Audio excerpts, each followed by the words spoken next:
이 폭식도 과학이 있습니다.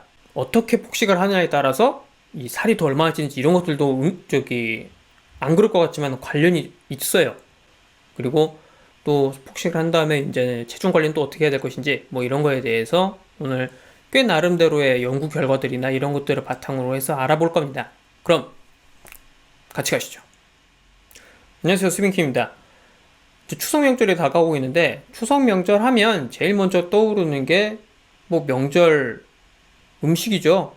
가면 뭐 술도 먹고 뭐 각종 어머님이 해주시는 맛있는 음식들을 먹고 살이 찌고 그리고 한탄하고, 그냥 항상 명절 때만 되면은 이제 언론 지면에도 흔히 나오는 기사가 명절 음식이 얼마나 고칼로리인지 살찌기 쉬운지 뭐 이런 거에 대한 얘기가 나오고, 또 그래서 살이 찐 사람들 얘기가 나옵니다. 많은 사람들이 이제 그렇게 먹고 살이 찐 다음에 어떻게 해야 될지 해서 검색을 할 것이고, 그런 분들 중에서는 그렇게 찾다가 이 영상을 보게 되는 분들도 있겠죠? 네, 이 영상은 곧 자제력의 시험을 앞두고 계신 분들과 이미 자제력의 시험에서 패배한 모든 분들을 위한 영상입니다. 물론 가장 좋은 방법은 명절에 많이 먹지 않는 거죠. 또 요새 코로나19 때문에 정부에서도 이 추석 명절 때 좀 그런 과도한 이동을 삼가달라는 이제 촉구를 하고 있습니다.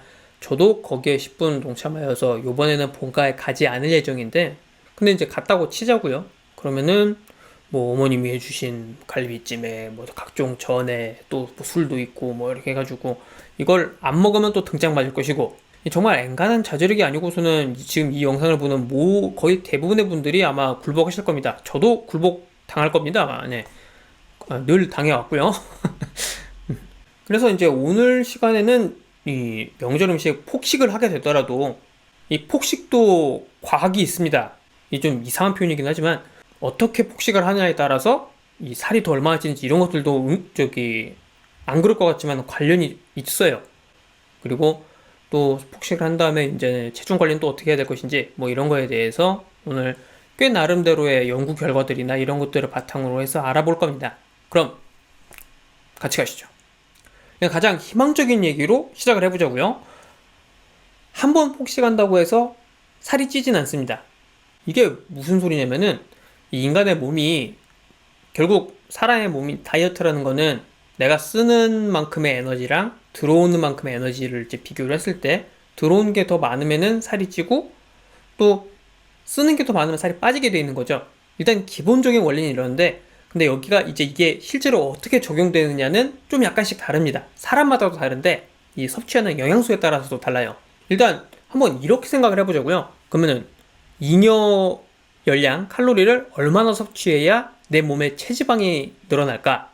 또 이제 이거에 대해서 아주 오래전에 연구를 해본 그게 있어요. 이 1958년 연구인데, 여기서 보면은 이 사람의 지방 조직 454g이 갖고 있는 열량을 3750칼로리 정도로 추정했습니다. 그러니까 우리가 만약에 매일 375칼로리의 잉여 열량, 내가 만약에 하루에 소모하는 열량이 한 2000 정도라고 할 때, 그러면은 원래는 2000을 딱 먹으면은 딱 적정한 그게 되죠. 그러니까 몸이 지금 찌지도 않고 빠지지도 않는. 근데 내가 만약에 2375 칼로리를 먹었다. 그러면은 2000을 빼면은 이제 375 칼로리가 잉여로 남잖아요. 이걸 이제 잉여 열량이라고 합니다. 그러면은 이렇게 먹는 식으로 계속 반복을 열흘을 한다고 하면은 잉여 열량이 3750이 되잖아요. 그러면은 이 잉여 열량 3750이 이제 지방으로, 그러니까 지방 454g으로 변한다고 볼 수 있죠.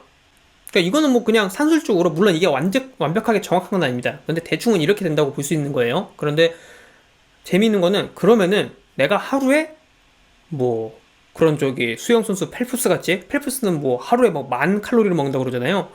막 그렇게 막 먹어가지고 내가 원래는 이 하루에 소모하는 기본 그 신진대사가 2000칼로리인데 거기서 3750, 그러니까 한 5750칼로리를 확 먹었다.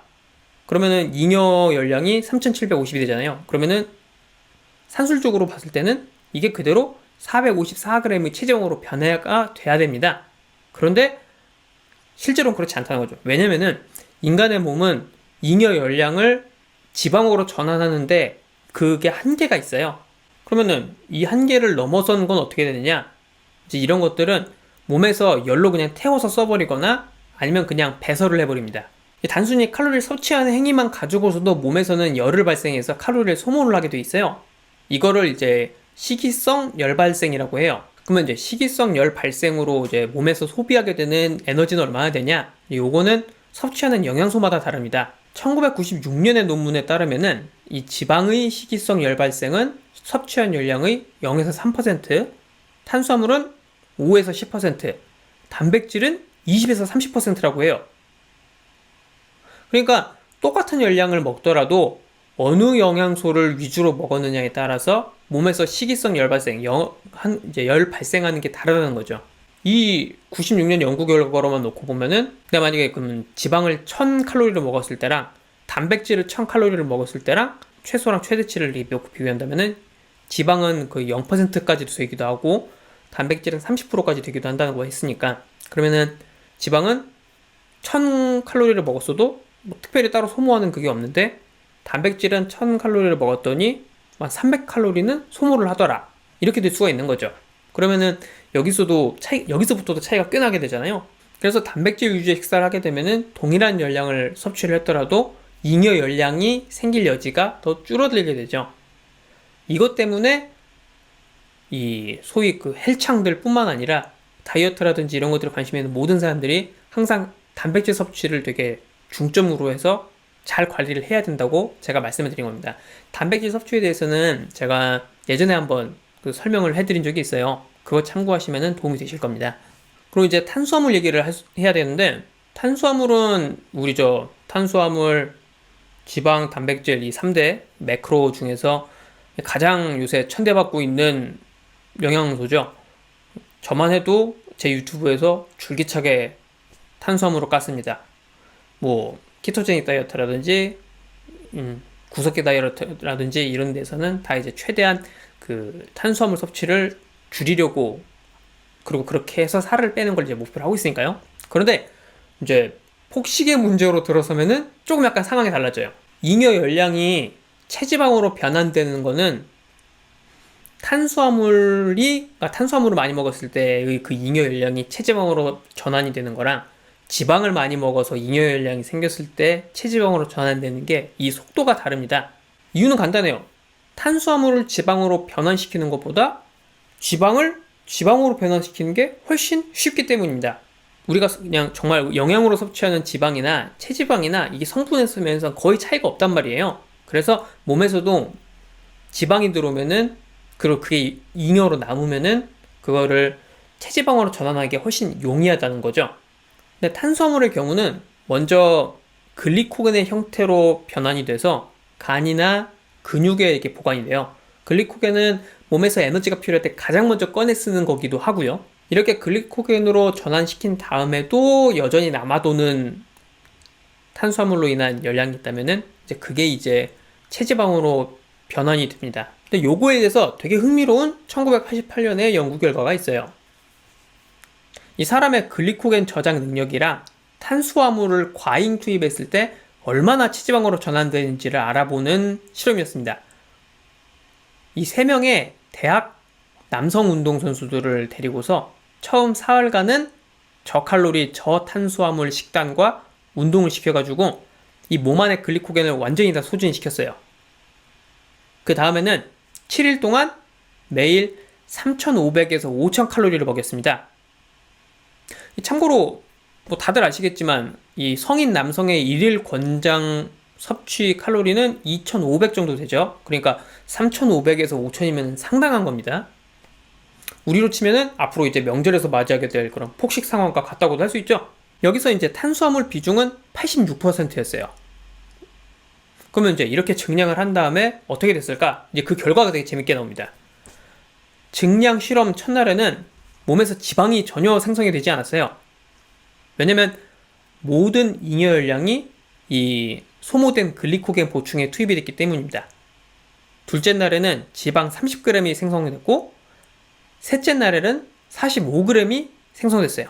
그래서 이제 그렇게 7일을 증량시킨 다음 이제 몸무게랑 체지방 이런 것들을 비교를 해봤는데 선수들 체중은 평균 4.6kg가 늘었는데 여기서 체지방은 1.1kg였어요. 근데 정말 놀라운 거는 이 1.1kg의 지방 중에서 탄수화물에서 나온 체지방은 절반가량에 불과했다는 겁니다. 매일 섭취한 열량 중에 이 탄수화물 비중이 거의 한 90% 가까이 됐다는 걸 생각을 해보면은 되게 놀라운 일이죠. 이 나머지 절반의 체지방은 섭취한 지방에서 나왔는데 이 7일 동안 그 했던 그 증량 식단에서 지방의 비중은 겨우 3%밖에 안 됐습니다. 그러니까 되게 충격적인 거죠. 그 3%만 먹었는데 1.1kg 늘어난 체지방의 절반이 다 지방에서 왔다는 거니까요. 결국 이 실험이 보여주고 있는 거는 이 소모하는 열량보다 섭취하는 열량이 많은 경우, 그러니까 결국 지금 이제 우리가 명절 때 맞닥뜨릴 상황이죠. 폭식 상황. 그러니까 그런 상황에서는 탄수화물보다는 지방이 더 체지방으로 잘 변환이 된다는 거죠. 어때요? 꽤 도움이 되는 내용 아닙니까? 제 채널에서는 이런 도움이 되는 정보들을 많이 여러분들에게 소개를 해드리고 있습니다. 뭐 다이어트, 영양학 뭐 이런 것들부터 해서 심지어 미용 이런 것들까지도 최대한 좀 더 신뢰할 수 있는 그런 과학적인 자료 근거들을 찾아가지고 해서 여러분들에게 소개를 해드리고 있습니다. 그러니까 여기 꽤 이거 들어보니 그럴싸한데 싶으면은 밑에 이제 구독도 눌러주시고 또 여기 알림 그 종 마크도 눌러주시고 이 영상도 좋아요 한번 눌러주시고 하면은 앞으로 좋은 정보들을 더 신속하게 구독해 보실 수 있습니다. 그런데 아마 이제 그러면 이런 궁금증이 드실 거예요. 아니 근데 분명 하루 폭식하고 그 다음날 무게를 재보면은 무게가 꽤 늘던데 그러면 그건 뭐야? 일단은 그건 아직 몸으로 들어온 음식물이 밖으로 나가지 않은 상태잖아요. 그런 많은 경우. 그래서 나와 있는 그게 그럴 가능성이 높고요. 그리고 또 상당 부분은 이 수분일 수가 있어요. 왜냐면은 몸에 이제 글리코겐으로 형태로 이 간이나 근육에 이렇게 저장이 될 때 항상 수분을 동반을 하게 되어 있습니다. 나트륨 섭취를 할 때도 마찬가지고요. 그래서 상당 부분이 수분일 가능성이 있어요. 그리고 수분이란 거는 결국은 뭐 빠지기도 하고 또 들어오기도 하고 하는 거고 결국 중요한 거는 이 체지방을 몸에 축적이 많이 되지 않게 관리하는 건데 근데 이제 여기 그 한 번 폭식을 해서 늘었던 체중에서 체지방이 차지하고 있는 비중은 사실 우리 생각하는 것보다는 별로 크지 않을 거라는 거죠. 그러니까 이제 물론 이거는 어쩌다 딱 한 번 폭식을 했을 때 얘기입니다. 하지만 추석 연휴는 최소 사흘이죠. 그리고 사흘 동안 그렇게 증량을 하면은 그 아까 그 언급했던 실험 결과도 보시면 아시겠지만 첫날은 체지방이 안 늘었지만 그리고 그 다음 둘째 날, 셋째 날 이때부터는 체지방이 이제 늘기 시작했잖아요. 물론 이것도 이 사람들은 전문 그 체육 선수들인데 이 선수들을 그 운동을 연락에 시켜가지고 몸에 있는 글리코겐을 다 소진시킨 다음에 이제 증량을 시켰기 때문에 이제 그런 거고요. 어쨌든 최소 사흘인 추석 연휴 때 계속 먹게 되면은 당연히 그만큼은 더 찔 수밖에 없습니다. 그리고 또 요새는 뭐 추석 연휴 앞뒤로 이렇게 해가지고 휴가도 붙여서 쓰고 그러잖아요. 그러면은 더더욱 찔 수밖에 없고요. 그러니까 올해 추석 때 가장 좋은 방법은 역시 이 정부 시책을 따라 그냥 고향에 안 내려가는 거겠지만은 뭐 그럴 수 없을 때는 이제 나름 이제 전략을 세워야 되잖아요. 일단은 단백질에 집중을 해야 되고 탄수화물은 많이 먹어도 괜찮아요. 지금 제가 뭐 말씀드리는 상황은 이미 다이어트 말고 다이어트 상황은 이미 지금 예전 얘기에 물 건너갔고 지금은 이제 폭식 상태에서의 이제 어떻게 해야 될 것인가에 대한 겁니다. 이럴 때는 단백질에 집중을 하고 그리고 지방을 피해야 돼요. 제가 그 전까지 뭐 키토제닉 다이어트, 방탄 다이어트, 뭐 사골수 다이어트 이런 거 다 소개할 때 이 건강한 양질의 지방을 충분히 섭취하는 게 중요하다고 말씀을 드렸지만 이거는 이제 다이어트 할 때 얘기고 지금은 다이어트가 아닙니다. 지금은 폭식 상황입니다. 그러니까 전혀 예외적인 상황인데 이럴 때는 물론 이제 또 단백질에 집중을 해야 된다는 건 여전히 동의를 하지만은 그 외에는 지방을 가급적 피해야 되고 오히려 탄수화물을 차라리 더 먹는 게 나아요. 그러니까 지방을 최대한 피하는 게 폭식 상황에서는 중요한 겁니다. 왜냐면은 아까 소개한 연구 결과처럼 지방이 먹으면은 체지방으로 그러니까 폭식 상황에서는 지방이 체지방으로 더 빨리 전환이 잘 되기 때문이에요.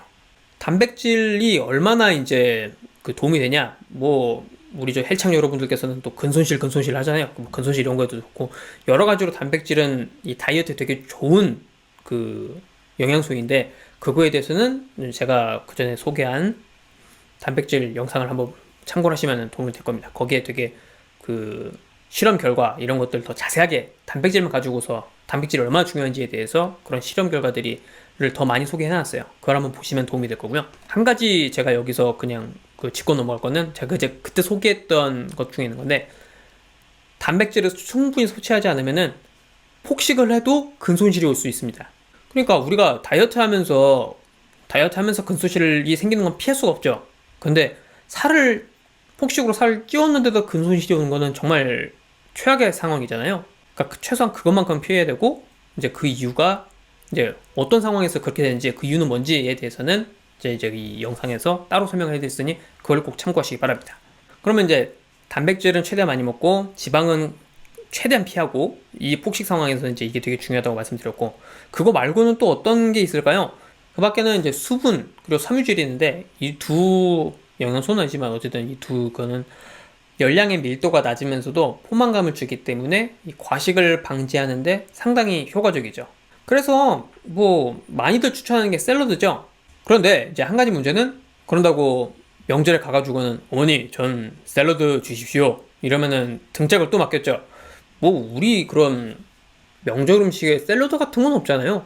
뭐 가장 좋은 방법은 이제 식전에 본격적으로 먹기 전에 한 접시의 샐러드를 먹어주는 거지만 그렇지만 우리 명절 음식에 뭐 샐러드가 이렇게 있거나 이러지 않지 않습니까? 그런다고 또 고향집 가가지고는 어머니 전 샐러드만 먹겠습니다. 샐러드 주세요. 이러면은 당연히 득장 맞죠?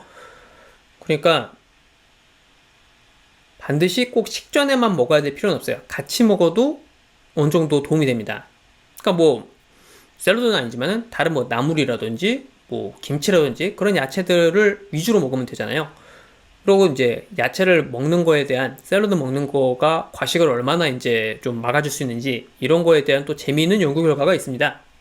2012년의 연구인데 요거는 여성 46명한테 메인 요리로 파스타를 주면서 한 번은 메인 요리를 먹기 20분 전에 샐러드를 주고 다른 한 번은 메인과 샐러드를 같이 주는 방식으로 5번 밥을 먹였어요. 그 결과 정해진 양의 샐러드를 먹게 하니까 섭취 열량은 평균 11% 감소했습니다.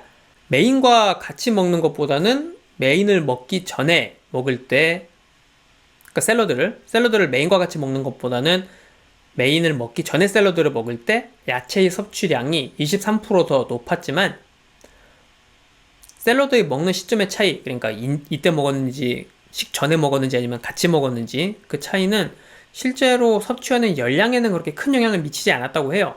식전에 먹는 게 가장 이상적이긴 하지만은 그냥 한국식 그런 또 밥상 차림에 따르면은 이제 그렇지는 못하니까 그래도 같이 먹어도 도움이 된다는 거. 그러니까 결론적으로 명절 밥상에서는 단백질과 야채에 집중을 하는 게 좋습니다. 그리고 당연히 뭐 고기 이런 것도 좀 지방질이 적은 부위에 집중을 하셔야겠죠. 이제 근데 명절 음식에서도 빠질 수 없는 게 술 아니겠습니까? 술. 이제 요거가 문제인데 우리는 지금 그 폭식 상황을 가정하고 있잖아요. 이런 경우에는 술은 가장 먹으면 안 되는 것입니다. 왜냐면은 이 알코올이 갖고 있는 열량은 지방 다음으로 높아요. 그러니까 단백질이나 탄수화물보다 더 높습니다. 알코올이 1g당 갖고 있는 열량이 7칼로리고 지방이 9고 탄수화물 단백질이 다 각각 4칼로리인 거니까 그런 거 보면 상당히 높죠. 근데 그보다도 더 큰 문제는 알코올에 들어있는 열량은 몸에서 가장 먼저 소비를 해요. 그러니까 알코올을 섭취를 하면 할수록 만약에 이제 우리가 2000칼로리를 원래 하루에 이제 기본 그 먹어야 되는 거라고 한다면은 만약에 이미 술을 뭐 1000칼로리를 먹었다 그러면은 이미 이제 그건 깔고 들어가는 거예요. 그러면은 1000칼로리 넘어가는 것들은 이제 다 이제 잉여 그게 되는 거죠. 그렇게 되면은 뭐 내가 아무리 지방을 안 먹으려고 애를 써서 지방을 많이 안 먹었지만 어쨌든 폭식을 했지만은 근데 술을 같이 먹어버렸으면은 일단 술을 먼저 에너지를 쓰고 하기 때문에 당연히 뭐 단백질이나 뭐 탄수화물이나 이런 것들이 잉여가 돼서 그게 이제 체지방으로 전환될 수 있는 가능성이 높아지죠. 이렇기 때문에 폭식 상황에서는 뭐 다른 때도 당연히 술은 안 마시는 게 제일 좋긴 하지만 폭식 상황에서는 더더욱 내가 정말 이 살을 덜 쪄야겠다 이렇게 생각을 하신다면은 반드시 술만큼은 피해야 됩니다. 근데 제가 지금 이런 얘기를 막 구구절절 하면서도 그런 생각이 들어요. 내가 이런 얘기를 해봤자 무슨 소용이 있을까? 어차피 결국은 다, 그니까 지는 게 뻔한 전쟁이잖아요. 이 명절 밥상과의 싸움은. 왜 자꾸 갈비찜만 생각이 나지? 갈비찜에 전에 막 이런 것들이 눈앞에 있는데 그걸 어떻게 안 먹고 넘어갑니까? 그러니까 이미 우리가 하는 이 전쟁은 패배가 확정이 된 전투란 말이죠. 어쨌든 우리가 할 수 있는 최대한은 피해를 최대한 줄여야 빨리 이제 다시 일상으로 돌아왔을 때 그 멘탈 붕괴를 최대한 막을 수 있지 않겠습니까? 이 명절 때 찐 살을 빠는데 가장 좋은 방법은 역시 단식이겠죠? 그리고 근데 막 폭식을 한 바로 직후에 또 단식을 하고 하는 게 쉽진 않으니까 그 간헐적 단식을 쓰는 게 가장 좋죠. 하지만 뭐 해보신 분들은 아시겠지만 간헐적 단식 하루만 하는 것도 쉽지가 않습니다. 그러니까 이거를 더 이제 잘 할 수 있도록 도와주는 저는 이제 치트키라고 부르는데 이 간헐적 단식을 도와주는 치트키들이 있죠. 네, 그게 이제 제가 소개해드렸던 뭐 방탄 커피라든지 뭐 사골 육수 이런 것들이 이제 그런 도움이 되는 것들입니다. 근데 어떤 사람들은 난 진짜 도저히 단식은 못하겠다 뭐 이런 분들도 있을 거예요. 이런 분들의 경우는 한 원래 이제 적정 열량, 그러니까 체중 유지하는데 필요한 열량, 뭐 사람마다 다르긴 하지만은 대충 뭐 권장 열량을 놓고 볼 때 남자는 뭐 2,500에서 2,600, 여성은 2,000 이렇게 돼 있잖아요. 그러니까 거기에서 한 20%에서 25% 정도를 줄여서 드시는 것도 방법입니다. 한 4분의 1 정도 줄이는 거는 사람의 식욕에 그렇게 큰 영향을 미치지 않는 걸로 알려져 있어요. 그러니까 이 정도로 해놓고 계속 그 정도의 열량만 공급을 하는 거죠. 그러면은 자연스럽게 조금씩 체중이 감소가 될 수가 있습니다. 그래서 오늘 시간은 이 명절 특집으로 폭식을 하더라도 어떻게 하면 살이 덜 찔 수 있을까? 폭식의 과학에 대해서 알아봤습니다. 궁금하신 건 언제든 댓글로 질문해 주시고요. 또 뭐 이런 것들이 알고 싶다, 뭐 그런 것들에 대해서도 언제든지 그 댓글 달아주시면은 제가 보고서 다음 컨텐츠 만들 때 참고를 하도록 하겠습니다. 그럼 또 다음 시간에도 좋은 내용으로 찾아뵙도록 하겠습니다. 감사합니다.